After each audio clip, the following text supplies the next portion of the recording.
So let's talk about minerals now. First of all, what are minerals? Minerals are inorganic elements that serve many diverse roles within the body. For example, the place we usually think about minerals is in our bones, for example, calcium and phosphorus in our bones, which gives it that strength.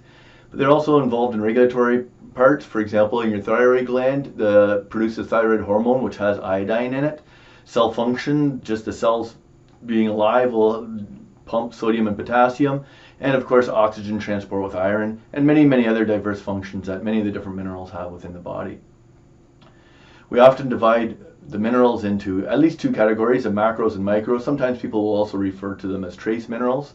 Macro minerals are the ones that are in the bodies at relatively high concentrations. Usually we think about calcium and phosphorus and sodium and chlorine, potassium and magnesium as being the macro minerals. In the feed, they're usually measured in percentages just because there's enough of them to justify that. Whereas the micro minerals are in the body at relatively low levels and in the feed at relatively low levels. And ones that would have examples there would be manganese, selenium, copper, iron, zinc, iodine, and sulfur. And usually these will be measured in milligrams per kilogram or in parts per million, which is the same thing. Sometimes you'll also hear about trace minerals, as a different category from micro minerals. If they're doing that, they're just referring to minerals that are even in much, much smaller amounts in the body. And then we generally don't worry so much about them when we're feeding animals, because there will be enough just in the environment and in the feed that they're consuming that they don't become usually deficient. One of the things that we have to understand with mineral nutrition is there's an immense amount of interaction between minerals. I love this diagram. I think it's pretty neat. But what it's showing you is all the different interactions that occur due to minerals. And so, for example, anytime you see a line, for example, between calcium and any other mineral where there's a line, that means there's some type of interaction. It may be a positive interaction, so calcium actually, if you give more calcium, actually more magnesium automatically gets absorbed, or it might be a situation where there's less magnesium. There might be a conflict between those two minerals for absorption. And so you can see right away that there's an immense amount of either synergistic or antagonistic interactions that go on between there. And sometimes it may also be one where calcium impacts, for example, copper, but copper does not impact calcium, or the other way around. So again, there's many, many different types of interactions that can occur. This means several different things. First of all, it means that, for example, in some cases, if you increase one mineral, you may have to increase another mineral, or you have a challenge.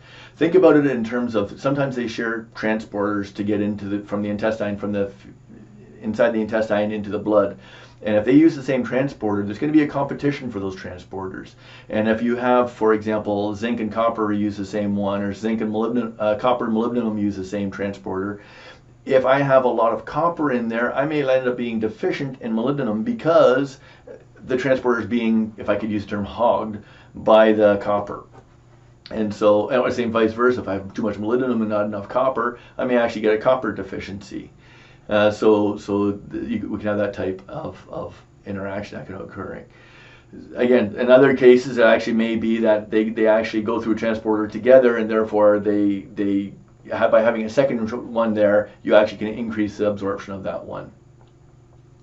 So due to these immense number of interactions that can occur, most nutritionists will have a safety factor. Well, when they're balancing for minerals, they'll just include a little more than what was actually required.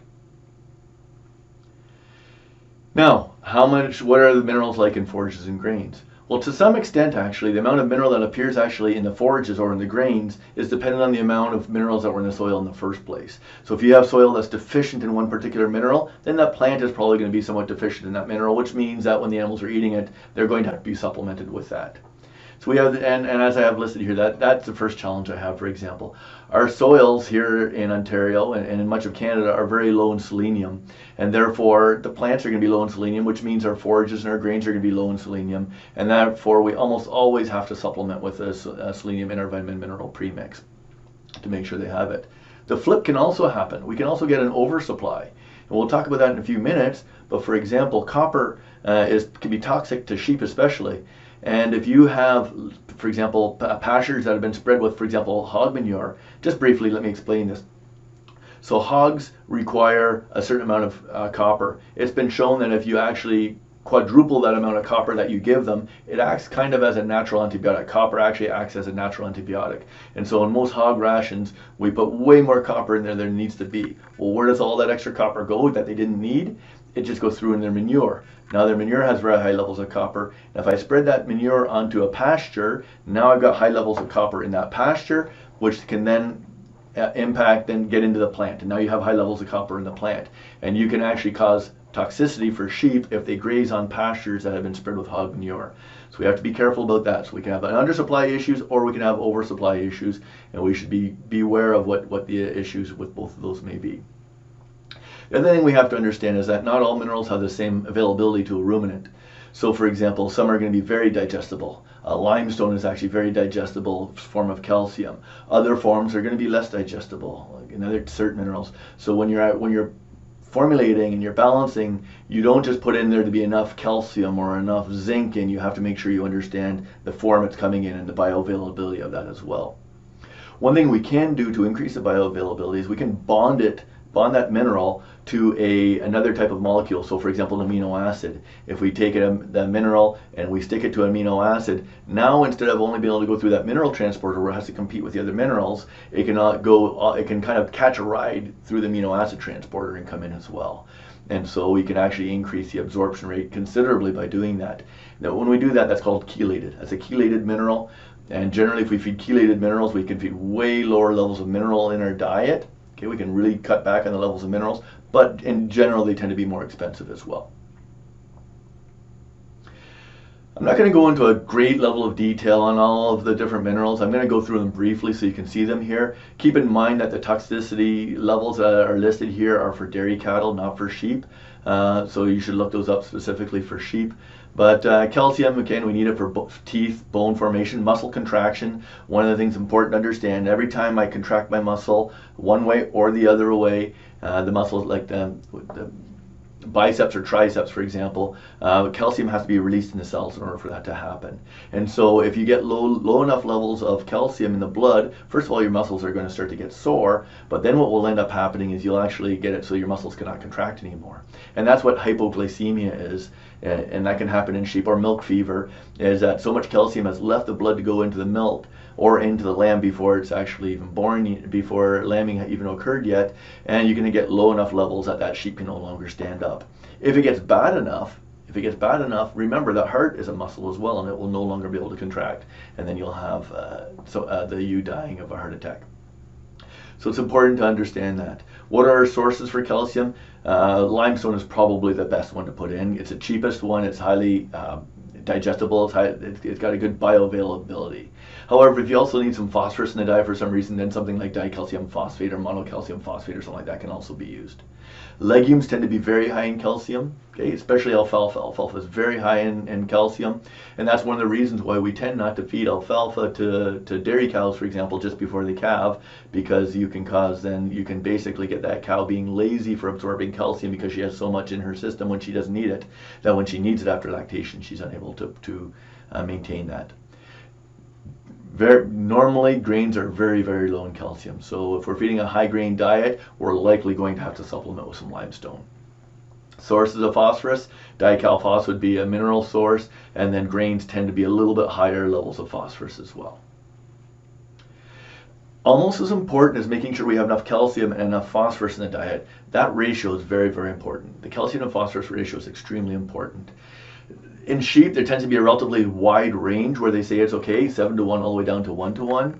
I generally like to target just 2-to-1. If you can keep a 2-to-1 ratio in your diet, then you'll be safe to make sure that you're getting enough calcium. If you start getting it too low, that calcium below that 1-to-1, even if you have enough calcium and phosphorus, you may start having calcium deficiency issues. And if you go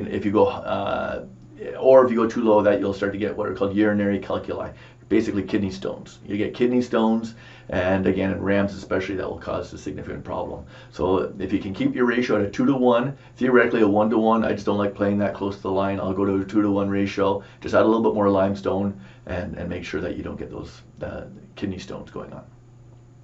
Again, I'm not going to go into a lot of detail, but there's one thing to understand is that if you actually look through all these deficiency symptoms and the toxicity symptoms, it's not always super clear in terms of which mineral may be an issue. For example, reduced appetite, you'll find that listed throughout. Reduced feed efficiency, you're going to see that throughout. Slow growth, you're going to see that throughout. And so many of the different minerals, it's difficult to pinpoint which mineral is being the issue because there's so much interactions between them. Then think back to the interaction slide that we had earlier and how that can be exacerbating the situation. Potassium, iodine, and iron, again, all required for different purposes. But again, sometimes a decreased feed intake is again one you just see over and over again. Anemia could be an issue, iron, if there's an iron deficiency. And remember, milk doesn't have very much iron in it, so that's always a challenge that we have at that point in time when they're young.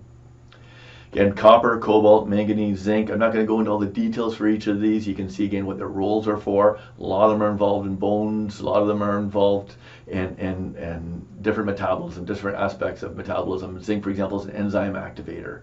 It's also involved in wound healing. But again, I already mentioned this a little bit. We do have to be careful with sheep and with goats about copper toxicity. There is a difference in susceptibility between different breeds. And again, there has been some reports that have shown that pastures or grain fed from field fertilized with hog manure can be toxic and can kill the sheep. So it's just a general rule number one: never ever use a vitamin mineral premix that was designed for another animal besides your sheep. Okay, don't use a cow one. It's going to have higher levels of copper. You're going to run into troubles. Whatever you do not use a hog one because it's got a lot of extra copper in it. You're going to really have troubles really quickly if you do that. And if you can at all help it, don't graze on pasture spread with hog manure as well, just to be safe with it, because the copper levels may be too high in that pasture. Selenium and molybdenum. This is actually maybe a good place to explain another concept that's important to understand, because selenium is a mineral that probably has the slowest gap.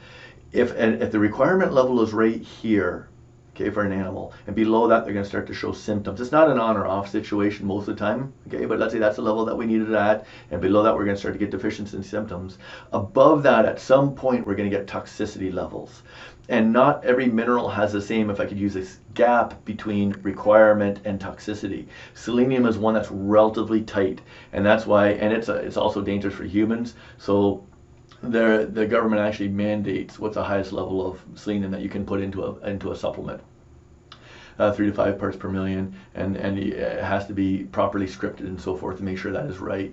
So again, that one has a relatively short, but even for example calcium, you have the requirement you have, and then up here there's going to be a toxicity level, and so you should always be aware of making sure that you're above that requirement level but not above that toxicity level when you're feeding your animals.